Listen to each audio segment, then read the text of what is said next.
There is no doubting his fundraising. There is no doubting the depth of his support across the country. But is it in the teens? Can he get into 20s? How do you win? That will certainly help him. But it will also, I think, Senator Klobuchar is coming in to join us now, have some of the other candidates say, wait a minute.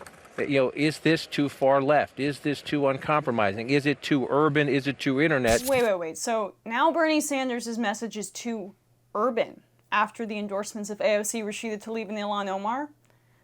We all know that's code for non-white, and it's not great. John King of CNN, you were trying to make a point about the message of Bernie Sanders' campaign being too urban and unable to reach rural areas of the country, aka white areas of the country. But back in 2016, the whole criticism of Bernie Sanders was that he wasn't able to reach black voters. You know, in the early 1960s, he was involved in the civil rights movement at the University of Chicago, but then he moved to Vermont in about 1964. So the context of his interaction with African Americans may need some updating. In speeches lately, Bernie Sanders has been talking about white allies in the civil rights movement. He's been talking about his endorsement of Jesse Jackson way back in 1988. Some people want him to be a little bit more up to date in what he's talking about. So that was the problematic narrative in 2016, and now that three progressive women of color, congresswomen who are ideologically aligned with him, have supported him in the past, now that they've endorsed, oh, he's too urban. By the way, Omar and Tlaib may represent parts of Minneapolis and Detroit, respectively. Tlaib is from Michigan, and Ilhan Omar represents Minnesota, but those urban centers are in the Midwest, the very area that the mainstream media loves to fetishize when they're talking about Trump voters. And those are the areas that Bernie would be very strong in a general election, as polling indicates, along with his expanded coalition of black and brown voters since 2016. So he's really only added to the diversity of his coalition. He hasn't made it too urban. Ugh.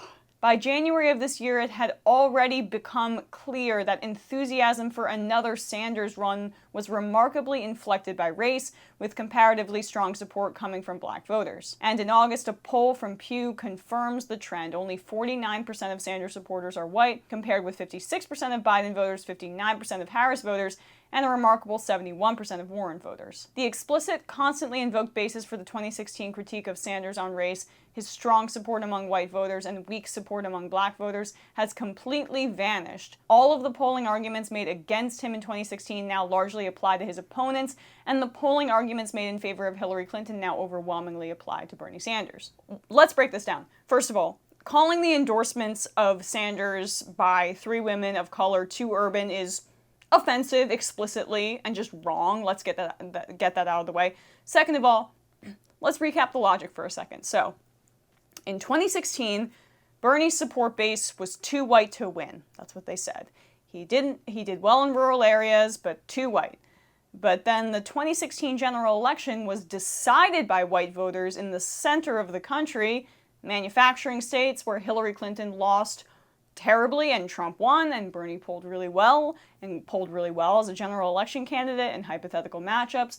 Flash forward to 2020, Bernie is still polling well in those states, but has additionally expanded his coalition to bring in more people of color and got endorsements from progressive congresswomen who are women of color, who are ideologically aligned with him. AOC was an organizer for him.